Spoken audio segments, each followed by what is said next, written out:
A candidate for Michigan Attorney General who embraced Trump's lie about election fraud is being investigated for ties to a possible scheme to seize voting machines. Michigan's current Attorney General, Dana Nessel, has requested a special prosecutor to look into her Trump-endorsed opponent, lawyer Matthew DePerno.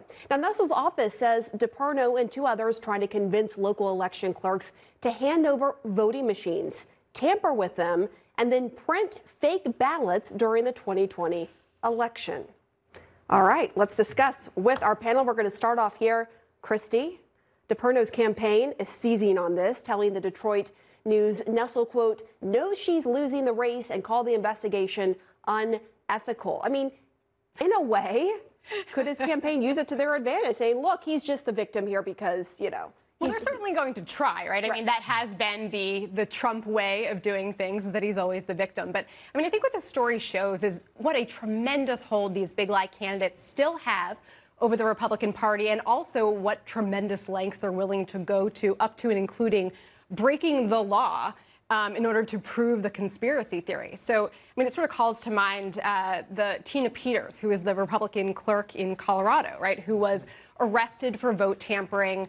She lost her primary last month, but in this case, obviously, he won the nomination, and now sort of we're going to see. I mean, what I would say is that, you know, the only thing that is unethical here would be having the top law enforcement officer in the state be somebody who was actually credibly accused of breaking the law. But what's also unethical here is continuing to put out false claims of election fraud. And what is illegal here is tampering with voting machines. And there is enough evidence to begin this investigation. I think the AG did the right thing by stepping back, understanding there is a conflict of interest here, and making sure that the proper authorities look into this. And look, if this guy did nothing wrong, then this is a great campaign issue for him to go on. But the truth is, there's enough information out there. But even if he did, do the voters care? I mean, so Republican voters, I think, to Christy's point, it is weirdly a sort of a badge of honor among some of them. But that's not really the issue. He's going to be the Republican nominee in a few weeks. The issue is the general electorate, and can that sort of thing sell in a general electorate? I mean, the thing that I think we undercover is the fact that Mark Fincham in Arizona, the Secretary of State nominee in Michigan, these are people who are election deniers who are running for offices in which they're going to be in charge of elections. Now, they may not win, right? But they're they certainly have a lot better chance than I do. They're the Republican. They're the Republican nominee to hold this office. We focus so much on Donald Trump, and rightly so. He's the front runner to be the Republican nominee in 2024, and he continues to push this stuff. But the insidiousness of the idea, the false idea the election was stolen, is that it has seeped down far below that top level that lots of people are paying attention to. And those offices have real power, even if people aren't paying that much attention to them. And what's happened now is, at least in the past, in the early Trump days, you had some pushback, not enough. That's right. You had some pushback from the Republican establishment. These guys are the Republican establishment now. And you mentioned Arizona, the gubernatorial candidate, Attorney General, Secretary of State, their Senate nominee, all election deniers. That's exactly right. It's terrifying. I mean, when you think about what it could mean for democracy, right? I mean, that is the thing. Go ahead. I was just going to say, we know from the January 6th committee, it wasn't that big a gap between Donald Trump getting what he wanted and what wound up happening, right? If Mike Pence sort of goes along with this, we're in a constitutional crisis. It's not as though that we were 100 steps removed from democracy and the results of a free and fair election being at least questioned in a manner as opposed to overturned. So to Dana's point, that to me is the issue here, is that we already know in 2020 that we came perilously close to this happening. Now we're going to have people potentially people in Michigan, a swing state, Arizona, a swing state, where the orthodoxy they believe is that the election was stolen. We don't have to. They don't have to be convinced that the election was stolen by Donald Trump. That's why they were animated to run for the office. That was their main message. Yeah, absolutely. So I want to go to something else, Dana, because you have a book coming out right here, The Destructionists, the 25-year crack up of the Republican Party. Look, it has been a banner 2 weeks for bipartisanship agreement on Capitol Hill and legislative accomplishments for Democrats. You write in your new book, The Destructionists, the 25-year crack-up of, as I said, why not say it again, of the Republican Party, quote, because, you know, we got to put it out there. Much has been made of the polarization in American politics, and it's true that moderates are a vanishing breed.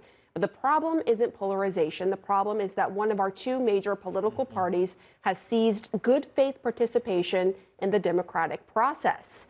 So are you surprised then by the momentum on Capitol Hill? What's been accomplished? No, I think this basically proves the argument that I've been talking about. You take this Inflation Reduction Act, as they're calling reconciliation. It took 2 years to get here. It happened without a single Republican vote. Republicans were voting against things they certainly support, and all of the above energy policy. There will be expedited drilling permits involved. They were voting against prescription drug lowering, which they've supported for a long time. And what did they do? They were so angry about this, they said, right, we're going to vote against burn pits for veterans, health care for veterans. Which they then voted for, but they... Yeah. Right, eventually they came around on it. They said, we're going to vote against the CHIPS bill to help American manufacturers compete with China. Heck, we might even take the gay marriage and throw that off the table. We might not even negotiate on that anymore. What I've written about in the book is sort of an idea that Republicans have been putting party before country. So I trace that all the way back to Newt Gingrich, which had been going on for some time. I think what you've seen with this bill is a perfect encapsulation of that, voting against something for the sake of voting against it so the other guy can't have a win, even if it's a win for the country. I got to get the Republican at the table a chance to respond to this. Look, there have been some bipartisan accomplishments. Certainly the CHIPS Act and the PACT, as well as infrastructure we had earlier on in this administration. But what we have this week, this so-called Infrastructure Reduction Act, this is not going to impact or reduce inflation. This is well, economists are mixed on that. 230 economists have looked at this, and even Bernie Sanders has acknowledged that this is not going to reduce inflation. When you're looking at spending this kind of money in the middle of a recession and historic inflation, this is not the way to go about doing so. And we heard Ron Klain at the top of the show talking about how these rebates for the rich people who can afford electric vehicles, that's not going to help people in middle America put food on the table and pay their rent. And the rebates that they're giving to people for electric vehicles and solar panels, that doesn't help everyday Americans. Very quickly. Yeah. I mean, look, I think this is a psychological victory for Democrats as much as it is a legislative one. And I don't think that the American public yet is so focused on the details. They know that it's something about climate, it's going to help there, it's going to help energy costs a little bit.